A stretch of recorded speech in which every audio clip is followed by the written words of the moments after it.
ఈ వీడియో చేయడానికి రీసెర్చ్ చేసేదాకా నిజంగా జలకన్యలు ఉంటారని నాకు కూడా తెలియదు. ఎప్పుడో మన చిన్నప్పుడు వెంకటేష్ గారి మూవీ సాహస వీరుడు సాగర కన్య చూసి ఇలాంటివి నిజంగానే ఉంటాయా అని అనుకున్నా. అయితే మన పురాణాలు మాత్రం నిజంగా జలకన్యలు ఉంటారని చెప్తున్నాయి. Hello friends, welcome to our channel. వీడియోలోకి వెళ్లే ముందు నేను చాలా కష్టపడి రీసెర్చ్ చేసి ఈ వీడియోస్ చేస్తున్నాను. మన ఛానల్కి ఎవరైనా కొత్త వాళ్ళు వస్తే మన ఛానల్ని సబ్స్క్రైబ్ చేసుకోండి. అండ్ ఈ వీడియో మీకు నచ్చినట్లయితే ఒక లైక్ కూడా కొట్టండి. ఎందుకంటే ఎంతమంది వీడియోని లైక్ చేస్తే యూట్యూబ్ అంతమందికి పుష్ చేస్తుంది. నాకు కూడా ఇలాంటి మరిన్ని ఇంట్రెస్టింగ్ వీడియోస్ చేయడానికి మోటివేటింగ్గా ఉంటుంది. ఇక మనం లేట్ చేయకుండా వీడియోలోకి వెళ్ళిపోదాం.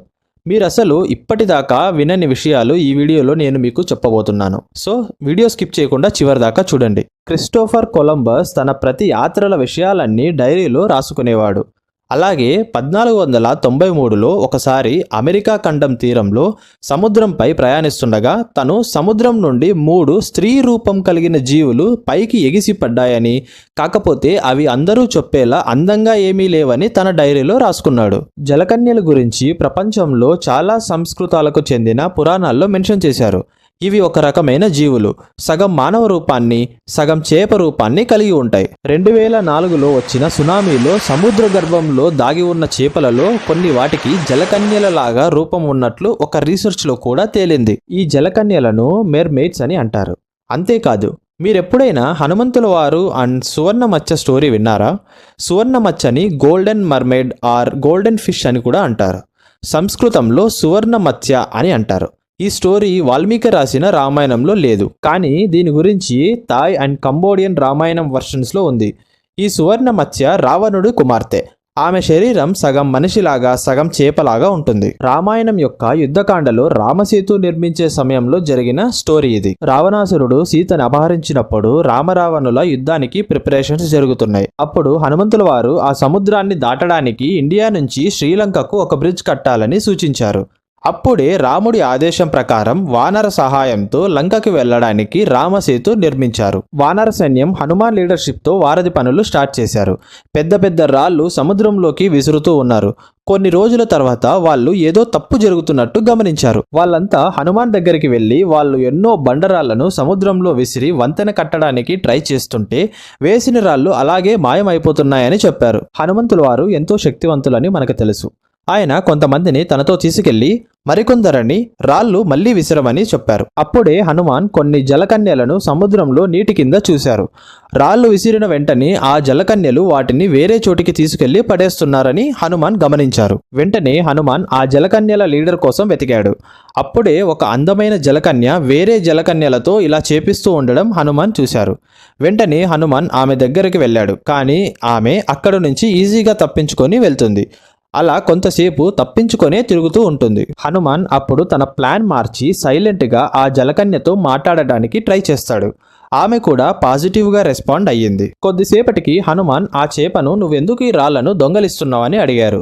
దానికి సమాధానంగా ఆమె తన పేరు సువర్ణ మచ్చ అని, తను రావణుడి కుమార్తె అని చెప్తుంది. వానర సైన్యం వారధి కట్టడం చూసిన రావణుడు అది ఆపాలని సువర్ణ మచ్చని పంపాడని ఆమె చెప్తుంది. దాంతో హనుమాన్ ఆమెకు వాళ్ళు ఆ వంతెన ఎందుకు కడుతున్నారో రీజన్ చెప్పి, అలాగే జరగబోయే యుద్ధం గురించి, ఆ వంతెన కంప్లీట్ చేయడం ఆయనకు ఎంత ఇంపార్టెంటో కూడా ఆమెకు చెప్పారు. అది వినగానే సువర్ణ మచ్చ కళ్ళు ప్రేమతో నిండిపోయాయి. ఆమె హనుమంతుల వారికి వారధి కట్టే విషయంలో ఇక అడ్డుపడనని ప్రామిస్ చేసింది. అంతేకాకుండా తన జలకన్యలను కూడా దొంగలించిన అన్ని రాళ్లను తిరిగి వారధి కట్టడానికి తిరిగి ఇచ్చేస్తానని చెప్పింది. సో అలా వారధి కంప్లీట్ అయ్యింది. మనకి ఇంటర్నెట్లో కనిపించే చాలా జలకన్యల ఫోటోస్ ఫేక్. అసలు ఈ మెర్మెయిడ్స్ ఎలా వచ్చాయి? సిరియాలో 1000 BC సమయంలో అతర్గతిస్ అనే సిరియన్ గాడ్ నుంచి వచ్చిందనే చెప్పుకోవచ్చు. దీన్ని ప్రపంచంలోనే మొదటి మెర్మెయిడ్గా చెప్తారు.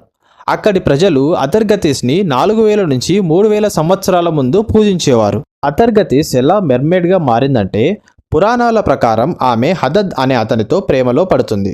వాళ్ళిద్దరూ పెళ్లి కూడా చేసుకుంటారు. వాళ్లకు ఒక సెమిరమిస్ అనే కూతురు పుడుతుంది. అతర్గతిస్ పొరపాటున హదద్ మరణానికి కారణమవుతుంది. దానికి కారణం తనే అని ఆమె తట్టుకోలేక బాధతో సముద్రంలో దూకేస్తుంది. అయితే సముద్రం తన అందాన్ని దాచలేకపోతుంది. అలా ఆమె ఒక విచిత్రమైన జీవిగా మారిపోతుంది. తన పైభాగం ముందులాగా మనిషిలాగానే ఉండిపోయింది.